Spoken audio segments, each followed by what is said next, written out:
Mathematics 10th class की book में से जो यूनिट नंबर 2 है उसका एक इंतहाई ही अहम क्वेश्चन समझते हैं। और ये वो क्वेश्चन है जो बोर्ड इम्तिहान में अक्सर पूछा भी जाता है। तो इस जगह पर ये मैंने क्वेश्चन लिख दिया है। ये कुछ इस तरीके से है कि prove that the sum of all cube roots of unity is zero, कि आपने ये चीज़ प्रूव करनी है जो क्यूब रूट्स ऑफ यूनिटी हैं तमाम के तमाम से मुराद ये है कि इसके अंदर ये दो कम्प्लेक्स होते हैं और एक रियल होता है। जब वो ऑल कहेंगे तो उसके अंदर कम्प्लेक्स और रियल दोनों को आपने शामिल करना है, तो वो टोटल बन जाएंगे 3।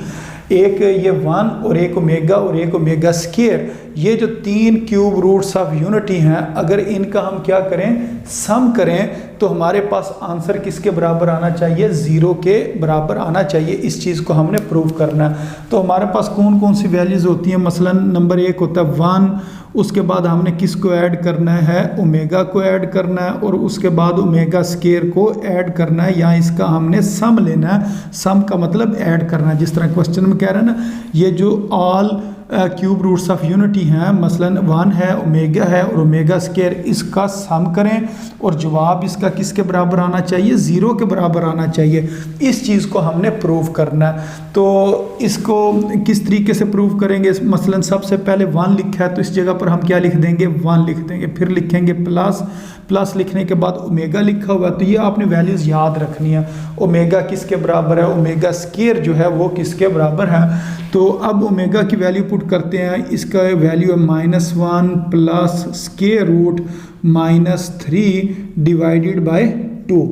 उसके बाद ये प्लस लिखा हुआ है, तो इस जगह पर हम क्या लिखेंगे, प्लस के बाद ओमेगा स्क्वायर की ये वाली वैल्यू लिखेंगे -1 minus square root -3 divided by 2। अब हमने इसका एलसीएम लेना है। तो एलसीएम किस तरीके से लेंगे, अगर इसके नीचे कुछ ना लिखा हो तो इसका मतलब है इसके नीचे 1 है। तो ये हमने 1 अपने पास से इधर लिख लिया है। अब इस जगह पर हम यूँ लाइन लगा लेते हैं। अब 1, 2 और 2 इनका एलसीएम किसके बराबर होगा, 2 के बराबर होगा। तो 1 कितने टाइम्स 2 होता है, 1 2 टाइम्स 2 होता है। फिर उस 2 को इस 1 से मल्टीप्लाई करेंगे तो 2 1s are 2। तो ये एलसीएम लेने की वजह से इस जगह पर क्या आएगा, 2 आएगा। अब 2 कितने टाइम्स 2 होता है, 2 1 टाइम्स 2 होता है। अब 1 को जब हम इस चीज़ से मल्टीप्लाई करेंगे तो हमारे पास ये जवाब इसी तरह आ जाएगा। मसलन -1 प्लस स्क्वायर रूट -3। तो ये बेशक इस जगह पर साथ हम ब्रैकेट लगा लें, हमारी मर्ज़ी है, ना भी लगाएं तो इतना कोई ख़ास मसला नहीं बनेगा। तो उसके बाद यहाँ ये वाला प्लस आ गया। और ये 2 कितने टाइम्स 2 होता है, 2 1 टाइम्स 2। फिर उस 1 को जब ऊपर मल्टीप्लाई करेंगे इसके साथ तो ये ही हमारे पास आ जाएगा -1। फिर स्क्वायर रूट के अंदर हमने क्या लिखना है, -3 लिखना है। और स्क्वायर रूट से बाहर क्या लिखना है, माइनस। ये वाला जो माइनस है इसको स्क्वायर रूट से बाहर लिखेंगे और ये वाला माइनस, यानी कि सेम ये वाली चीज़ इस जगह पर लिख देंगे। अब हमने ब्रैकेट ओपन करनी है। तो जब हम ब्रैकेट ओपन करेंगे तो कोई फ़र्क नहीं पड़ेगा, क्योंकि ब्रैकेट के बाहर प्लस लिखा हो। अगर प्लस लिखा हो तो अंदर वाले साइन उसी तरह रहते हैं। अब ये देखें प्लस माइनस, तो प्लस माइनस किसके बराबर हो जाएगा, माइनस के बराबर हो जाएगा। इस जगह पर हम लिखेंगे -1। फिर हम लिखेंगे प्लस स्क्वायर रूट -3। उसके बाद हमने क्या लिखना है, प्लस माइनस, और इस जगह पर क्या आ गया 1, और प्लस माइनस स्क्वायर रूट -3, और इस जगह पर माइनस भी साथ लिख दें, और डिवाइडेड बाय 2। और ये कोशिश ये करें, ये जो डिवाइडेड बाय होता है इसके बिल्कुल सामने इज़ इक्वल टू का निशान लगाएं। अब ये जो टर्म है ये प्लस में है और ये वाली टर्म माइनस में है। तो ये जो -√3 है, ये -√3 है, इसके बाहर माइनस लिखा है और इसके बाहर प्लस लिखा है। इस वजह से ये दोनों कैंसिल हो जाएंगे। इसी तरह ये लिखा हुआ है 2 और आगे लिखा हुआ -1, तो ये किसके बराबर होगा, -2 के बराबर होगा।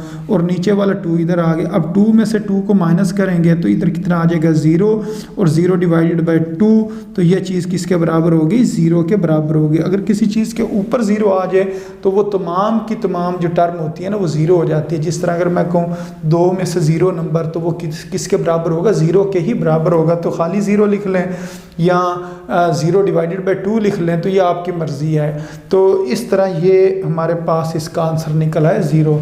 तो ये वाली चीज़ चीज़ अगर यूँ ही साथ साथ चलाते जाएं तो ये 1 प्लस ओमेगा स्क्वायर किसके बराबर आ जाएगा, 0 के बराबर आ जाएगा। तो ये आपने याद रखना है, 1 प्लस ओमेगा स्क्वायर ये किसके बराबर है, 0 के बराबर है। तो ये कई क्वेश्चंस के अंदर ये जो चीज़ है इसने इस्तेमाल होना है। तो इसी तरह से जो पिछला क्वेश्चन था उसके अंदर हमने क्या चीज़ पढ़ी थी, जो ओमेगा क्यूब होता है वो किसके बराबर होता है, 1 के बराबर होता है। तो ये हमने अब दो चीज़ें पढ़ ली हैं। नंबर एक, ये किस तरह हमारे पास आई थी, हमने इन तीनों को मल्टीप्लाई किया था, 1 ओमेगा और ओमेगा स्क्वायर को। जब इन तीनों को मल्टीप्लाई करें तो ओमेगा क्यूब बनता है। तो ओमेगा क्यूब का कितना हमने आंसर निकाला था, 1 निकाला था। और इस क्वेश्चन में हमने क्या किया, इन तीनों को हमने ऐड किया। इन तीनों को ऐड करने से हमारे पास आंसर कितना आता है, 0 आता है। तो ये दो फार्मूले या ऐसे हैं जो अक्सर क्वेश्चंस के अंदर इस्तेमाल होंगे, जो यूनिट नंबर 2 के होंगे। जो मैथमेटिक्स 10th क्लास की जो बुक है उसका जो यूनिट नंबर 2 है उसके अंदर ये दो जो आइडेंटिटीज़ हैं इन्होंने इस्तेमाल होना है। तो उम्मीद है आपको इस क्वेश्चन की समझ आ गई होगी कि इसको किस तरीके से सॉल्व करना था। तो अपनी दुआओं में याद रखें। अस्सलामु अलैकुम वरहमतुल्लाहि वबरकातुहू।